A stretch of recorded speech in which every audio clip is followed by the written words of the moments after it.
the first time they've debuted it. And so I'm very happy to welcome on the stage Jason Jones, who is the co-founder of Bungie and the Halo project lead. Halo is the name of this game, and we're going to see, for the first time, Halo.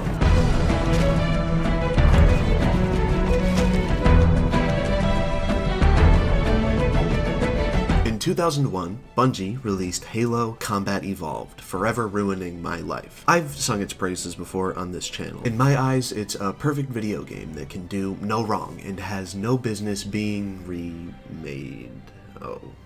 Oh no. Bungie was on an absolute heater through the 2000s, creating one of the biggest cultural phenomena the gaming, and even the larger pop culture world, would ever see, right up there alongside the earliest days of World of Warcraft. T, it's a warrior, not a Mohawk. Well, maybe Mr. T hacked the game and created a Mohawk class. Maybe Mr. T's pretty handy with computers. Has that occurred to you, Mr. Condescending Director? I'm Mr. T and I'm a Night Elf Mohawk. In 2014, they released Destiny, a series that I have a mixed relationship with, but still hold very dearly in my heart. Destiny never quite made it to the same cultural milieu that Halo did, but the fanbase it accrued remains dedicated.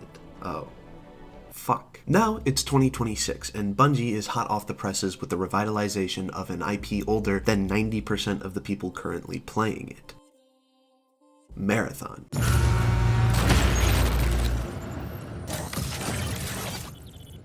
This new iteration of the classic macOS Doom clone didn't exactly have the easiest of starts. Reports of internal turmoil plaguing the studio, stolen art assets, and release delays seemed to be rolling in by the minute. It also embraced a genre of game that I have little love for, a genre birthed by a game that is simply unfun, pushed further into the limelight by a game with AI slop voice work, and propped up by a peanut whose gimmick got less funny with every passing brain rot clip. I walked into Marathon 2026 expecting to loathe what waited for me, but what I found changed something. This is Marathon.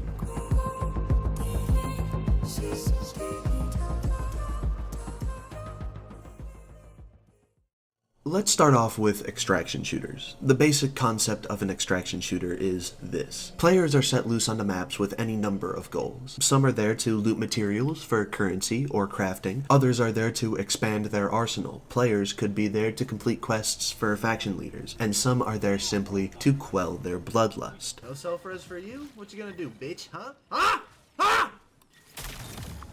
Regardless of the reason, every player on the map has a time limit to do their thing and leave the zone, or they die and lose all of the progress they made during the match, typically referred to as a raid. I'll put this as plainly as I can to leave no room for misinterpretation. This genre of video game is so fucking stupid. It takes the worst part of the battle royale, the looting, and stretches it out over months, only for all the hard work you poured into the game to be wiped away after a set period of time, usually a few months. This creates a shitty rat race ecosystem where if you don't get a good start at the beginning of the wipe, you are at a tangible disadvantage compared to the rest of the player base, and you may as well wait for the next reset. So, what does Marathon do so differently that I can ignore the intrinsic criticisms I have of the genre it inhabits?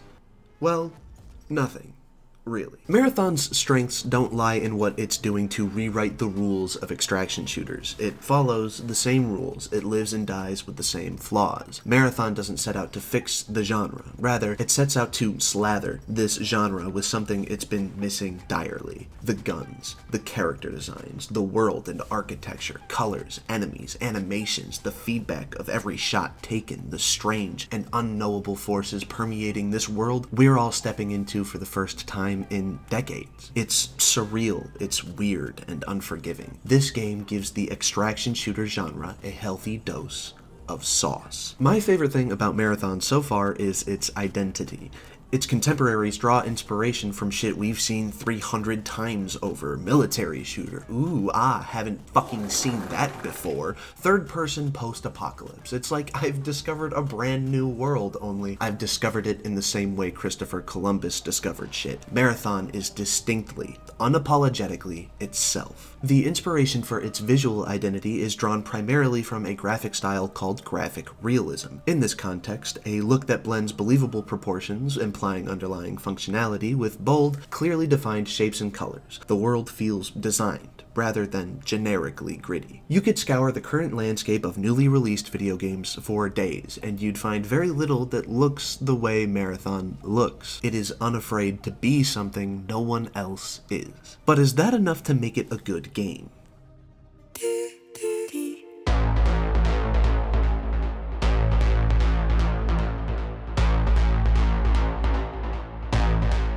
Bungie has a history of being best in class with its first-person shooters. Halo and Destiny both boast distinct, vast sandboxes filled to bursting with unique and fun weapons to aim at aliens and players alike. Marathon has grabbed that baton with a stunning enthusiasm. The feedback from these weapons feels weighty, the resulting hits impactful. Oh, no, you can't. Oh, get up, run! They're dying. He's pushing you. I'm popping a penalty. I'm 1 HP. I haven't played a game that feels this good to shoot in since Halo Infinite dropped in 2021. These fights are intense. The characters and abilities crank that intensity up a few more notches. Faction upgrades and lootable cores allow for build crafting, further deepening the gameplay pool. How teams are composed and the synergy between chosen characters can sway a fight any number of ways. Triage, the healer character, can apply buffs and heals to his entire team with a single consumable, and instantly revive allies with the same move that can instantly down enemies. Destroyer has a deployable shield to comfortably gain ground in a fight, while also boasting the highest melee damage for when you do just that. Assassin and Recon are both standouts in that their keystone abilities can be used by friendlies and enemies alike. Assassin places massive smoke clouds that cloak any players also using that shell, while Recon has a massive radial ping that spots all enemies through walls. However, you risk letting any enemy players in the area know that you are nearby and using that ability. Thief is Vandal, if Vandal was good for anything except inspiring community artists to, well, yeah. It's dynamic and it's interesting. Where things get even better are the maps: Perimeter, Outpost, Cryo Archive, the worst map you've ever played on any game ever, Dire Marsh. Perimeter acts as the introductory map. Its design is about as standard as it gets. Open sightlines between points of interest that tighten the quarters to varying degrees. Dire Marsh makes me want to rip my hair out, but does include some of the best points of interest and side objectives that the game has to offer. Outpost heightens the difficulty with the number of AI enemies and keeps the fights mid to close range by forcing everyone indoors when it begins to rain fire outside. And then there's Cryo Archive, which is...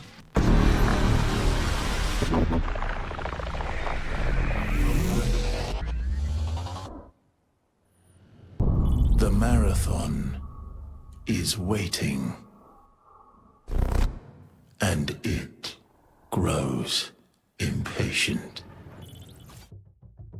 Cryo Archive is what the game builds to. The map takes place aboard the derelict UESC Marathon, orbiting Tau Ceti 4, which can be seen on every level leading up to it. The ship's interior is unbelievable to look at. Preserved crew members hang from the ceilings in strange body bags. Entire regions of the ship are in complete disrepair. It's a gorgeous, horrifically unnerving sight to behold at nearly every turn. The artistry on display here is in a league of its own, and it's dripping with design language found all over Bungie's history. When you first enter the archive, a transmission plays from a central character of the original Marathon trilogy, Durandal. The rampant AI makes it clear that you only step aboard his ship at his behest, and sets you loose on cryptic errands in the frozen halls of the Marathon. Cryo Archive hooks you in immediately with a sense of foreboding dread aboard a haunted starship, setting the stage for some of the most adrenaline-pumping first-person shooting I've ever engaged with. That said, how does it play? Well, every team is placed on a certain corner of the map and is organically drawn toward the center region called Control, where nearly all teams engage each other. You move through the map by leveling up your team's security clearance to open locked doors. This can be achieved by killing Commander UESC units and hacking terminals around the map. It's a uniquely rhythmic experience with a player-map relationship that favors those who know the steps to progress around the ship most efficiently. I've never played anything like it. However, thus far I've missed one massive piece of the puzzle: the Svikt compiler. As of writing this video, I haven't fought the compiler, but it's only ever one Friday away. The compiler is the ultimate goal of Marathon, killing this fucking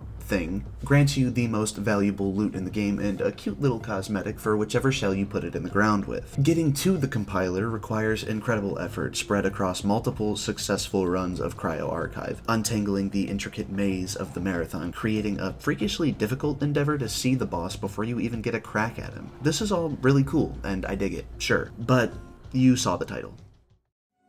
While playing Marathon, I've encountered a lot of mixed feelings from both myself and others. The highs provided from winning fights and stealing the valuables treasured by other players sends you through the fucking stratosphere. The lows, on the other hand, that come from being those other players pound your morale into the dirt and insist you spend more of your time earning things that have no permanence. I understand that's the experience I've elected to ensconce myself in playing this game. Maybe I lack the mental for that kind of high-risk, high-reward gameplay. It could very well just be a skill issue. Granted, that's hardly where my concerns end. I've been playing this game with two of my friends that land on opposite ends of the analytical spectrum, and predictably, I've noticed two wildly different attitudes. One adores this breakneck, kill or be killed, all or nothing nature of the genre. But more than that, it's the learning curve of the mean-spirited, confusing, and murderous Tau Ceti 4 that keeps him coming back. That hitting a wall,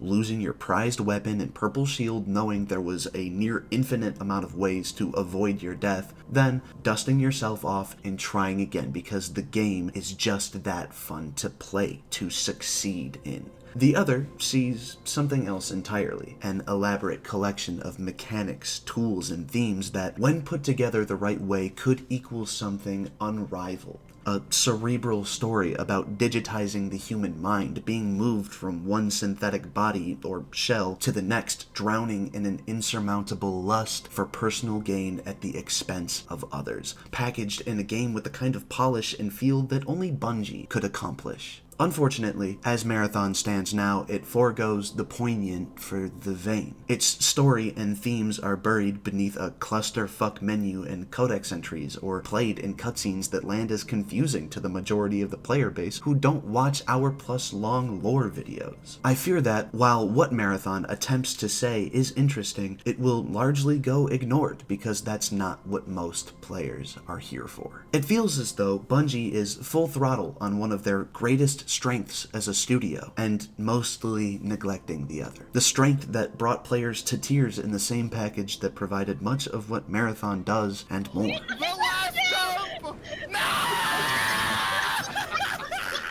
My point is this. The time I've spent with Marathon has landed me somewhere in the middle of this spectrum. I've grown to love Tau Ceti and what it has to offer, but I can't help but wonder if Bungie has sacrificed too much on the altar of what Escape from Tarkov has started. In this middle ground, I'm faced with a recurring question.